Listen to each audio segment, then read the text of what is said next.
table right now. Brazil on 4 points, Scotland on 3. Steve Clarke standing on the precipice of history. Can he lead Scotland to their first knockout stages of a major tournament? But with Brazil and Scotland facing off in Miami, that is where the party is at right now. And that, of course, is where Adrian Healy is at right now, because he's been loving the party atmosphere. Adrian, you've seen firsthand now both the Scotland fans and the Brazil fans. We've seen them all partying together. Who's got the best fans of those two nations? Oh, I tell you what, Kay, that is a delicious question. Here in Miami Beach, in iconic Miami Beach on Ocean Drive, I tell you what, the Tartan Army boogiers and the Brazilian sambaers have been bringing the energy. There's not much to choose between them off the pitch, but I'd have to say the Scots win in the bars, but the Brazilians still undefeated on the dance floor. And on the sand as well, which is just over there. But I tell you what, the Tartan Army have done a great job taking over the city as well. They were in Little Havana on Monday, taking over a Marlins game. When was the last time a Florida Marlins game sold out? Well, they managed to make that happen on Monday night. And then right here on iconic Ocean Drive, this was a sea of tartan yesterday as they marched up and down. So it has been, as usual, with the Scots, harmony everywhere. They love the fact that they're meeting the Brazilians again for the 5th time in World Cup tournament, and they are making the most of it. What a different city, though, and they are loving the difference here between Miami and their last port of call in Boston. And it looks as though it's a little bit early for both sets of fans once again, Adrian, there in Miami. Yeah, you know, it's always got this morning after the night before feel. I mean, they go late. They party hard here. I mean, we're talking 3, 4 in the morning. The Tartan Army have really indulged in the local specialty, which isn't beer. It's big cocktails, which are worth about 4 pints at a time. But they've been ordering those up a storm. So not surprisingly, little slow getting going. Ocean Drive is starting to wake up. People coming out for breakfast, but they are just gearing up for what is a massive day at Hard Rock Stadium just up the road. It is. They're coming out to see you, Adrian, of course. But will they see Neymar tonight at the Hard Rock Stadium? That's a big question, isn't it? Because there's talk that we might be seeing Neymar for the first time since, what, October 2023 in a Brazil shirt? Yeah, certainly Carlo Ancelotti saying he's going to be available. He wasn't committal on whether he's going to start. I somehow doubt that he will start. I think we may see the Bournemouth teenager Ryan filling in for the injured Rafinha. But Neymar is going to be a factor. And, of course, he's going to be the story if he does come on. Yeah, absolutely he will. So what's the thoughts then going into the game? And what does Scotland need here? Because a narrow defeat, they could still do it, right? Yeah, and you know, the Tartan Army are very sanguine and realistic about the prospects here. I mean, this is a tall order for Steve Clarke on their side, but a narrow defeat may well be enough. Thing is, this is the first of the 3rd games in the group, so they are not going to know what is enough for them for another 4 days. So if they do go down to a narrow defeat, they're all going to be on tenterhooks waiting to see what happens in the other groups. And, you know, Scotland fans are like looking at, well, where are we going to go next if we do go through all sorts of choices. But, yeah, the more optimistic saying, yeah, maybe we can squeeze a draw out of this. Maybe we get Brazil not on a good day.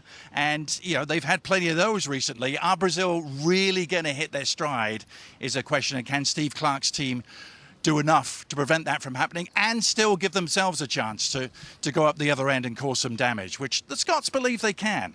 All right, lovely stuff. Thank you so much, Adrian. We know it's hot down there, so we're going to let you get some air conditioning and get ready for tonight's game. Yeah. Lovely stuff. Thank you, Brilliant Adrian. stuff, Kate. Stewie, Don, thanks, guys. Great Pleasure. to see you. Always great to see you. Where are you on the Neymar factor in Brazil? Oh, don't even start me on Neymar. I remember when he was going to move from Barcelona to PSG, and I was saying, well, the best thing that can happen to Barcelona is if he does go, because I'm not a fan of Neymar. I haven't been for quite some while. He was, when he was younger, an outstanding player. He could go past people. But more and more, he's become a trickster. I don't like his antics on the field.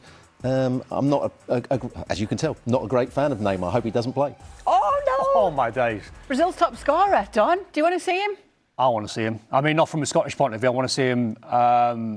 I think what Brazil will do and Ancelotti will do, they'll see how the game goes in terms of the scoreline. If they're comfortable in the game, you might see him for 20 minutes. I think you'll have been a tad harsh. I think when you look at his ability, he's got natural ability. I think his body's let him down over the years. He's had some horrendous injuries. I think a young Neymar and a Barca Neymar, he was one of the best in the world. He moved to PSG because he wanted the Ballon d'Or. So he probably moved financially and wanted to get out of Messi's shadow to try and escape that and try and win a Ballon d'Or. I think when you hear from Neymar in the future when he retires, he'd probably say that was the biggest mistake of his life. Because prime Neymar at Barca, with Messi and Suarez, were just unstoppable. So I think his body's let him down in terms of injuries.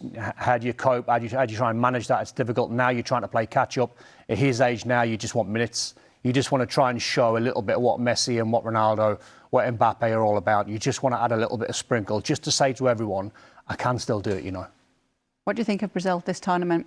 They're going to miss Rafinha, because I've seen him week in, week out for Barcelona, and Barcelona are a totally different team. Everyone talks about Yamal, and Yamal is obviously absolutely outstanding, but the movement of Rafinha is as good as anybody's in the world. He's the ability to keep making runs in behind the opposition. That's why Barcelona, when teams sit deep or when teams try and press them, they can always find a way, because they've got a good passer in the ball in Pedri, they've got somebody who can run with the ball in the wide player Yamal, and they've got somebody that will make run after run after run for balls in behind, and that's Rafinha, and they're going to miss that. So let's get to Scotland then. And obviously a win or a draw, Scotland is through. Yeah. But as we just mentioned, even a narrow defeat could do it for them. They can't go into that game thinking about a narrow defeat. That's the last thing you can go into the game. From what I took from the Morocco game, there was a lack of belief from either the players or Steve Clarke.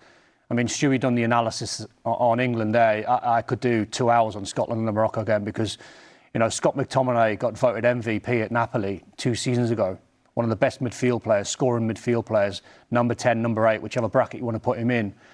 The amount of times he was going deep and getting it off Scotland's back four, it was doing my head in. Why wouldn't you just leave that to McLean if he plays, or John McGinn, or Ferguson, who had a good season at Bologna? These guys are capable enough to handle the ball. Why are you asking a number 10 whose best asset is to run in the box, get goals, get assists, to come 60 yards away from goal and get the ball off your centre-backs? It was baffling. So that's either from Steve Clarke telling them to do that, which is a no-no, because he knows Scott McTominay's assets and know what he can do when he's higher up the pitch. Or I would lean on the players like John McGinn or like McLean or like Ferguson to say to him, get away, man. Get away from us. We can get the ball off our back four and we can start the attacks off. And we need you closer to, I think, Lawrence Shankland. He might go Che Adams because of his pace, but Shankland's the best number 9 Scotland have got. So he's got to pick and Ben Gannon-Doak's another. He didn't play in the Morocco game, which was a strange one to me, because when you have 5 midfield players, 4 at the back, 5 across the middle, you need players that can carry the ball. Gannon-Doak's that player. So I think it's going to come down to his team selection. I think he's going to volunteer himself for the sandbox tomorrow. Oh, he's got to do the sandbox. What I would say, Adrian did say the Scottish fans weren't quite sure where they were going to go next. I can tell you where they're going to go next. Don't say home. Edinburgh, to Dundee, to Glasgow. What a cringe. How long are you here for? Yeah, it's only 2 days. Good. Oh, my goodness. Stuart Robson. Well, we'll find out tomorrow. Thank you so much for talking Scotland with us in a more positive manner than Stuart Robson did Don Hutchison.